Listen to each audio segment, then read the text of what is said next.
സംസ്ഥാനത്തിന്റെ ക്രമസമാധാന നില ഭയാനകമായി തകർന്നിരിക്കുകയാണെന്ന് ബി.ജെ.പി. സംസ്ഥാന അധ്യക്ഷൻ കെ. സുരേന്ദ്രൻ. ഈരാറ്റുപേട്ടയിൽ പി.സി. ജോർജിനെ സന്ദർശിച്ച ശേഷം മാധ്യമങ്ങളോട് സംസാരിക്കുകയായിരുന്നു അദ്ദേഹം. ആരും ഏതു നിമിഷവും ആക്രമിക്കപ്പെടാവുന്ന അവസ്ഥയാണെന്ന് കേരളത്തിലുള്ളതെന്ന് കെ. സുരേന്ദ്രൻ ആരോപിച്ചു.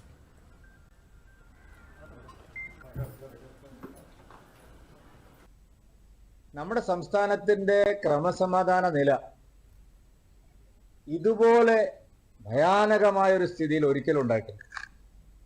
ഏത് നിമിഷവും ആരും വേണമെങ്കിൽ കൊല്ലപ്പെടാവുന്ന ഒരു സ്ഥിതിയാണ് നമ്മുടെ കേരളത്തിൽ. കൊച്ചുകുട്ടികൾ മുതൽ സ്കൂൾ വിദ്യാർത്ഥികൾ, LP, UP സ്കൂൾ കുട്ടികൾ മുതൽ വയോവൃദ്ധർ വരെയുള്ള ആൾക്കാർ അതിഭീകരമായിട്ട് കൊല ചെയ്യപ്പെടുകയാണ് സംസ്ഥാനത്തിന്റെ വിവിധ ഭാഗങ്ങളിൽ. ഇതുപോലത്തെ അക്രമങ്ങൾ നമ്മൾ വിദേശ സിനിമകളിൽ മാത്രം കണ്ടിട്ട് പരിചയമുള്ള അക്രമങ്ങൾ നമ്മുടെ കേരളത്തിൽ നടക്കുക. UP സ്കൂളുകളിലും ഹൈസ്കൂളുകളിലും എല്ലാം വന്ന് ഇതുപോലുള്ള അക്രമം നടത്താൻ പരിശീലനം കിട്ടിയ ആൾക്കാർക്ക് പരിശീലനം കിട്ടിയിരിക്കുന്നു. പല കൊലപാതകം, വെഞ്ഞാറമൂട് കുടുംബത്തിലുണ്ടായിട്ടുള്ള അതിഭീകരമായ കൊലപാതകം ഇരുത്തി ചിന്തിപ്പിക്കേണ്ട കൊലപാതകമാണ്. അതൊരു സാധാരണ സംഭവമല്ല.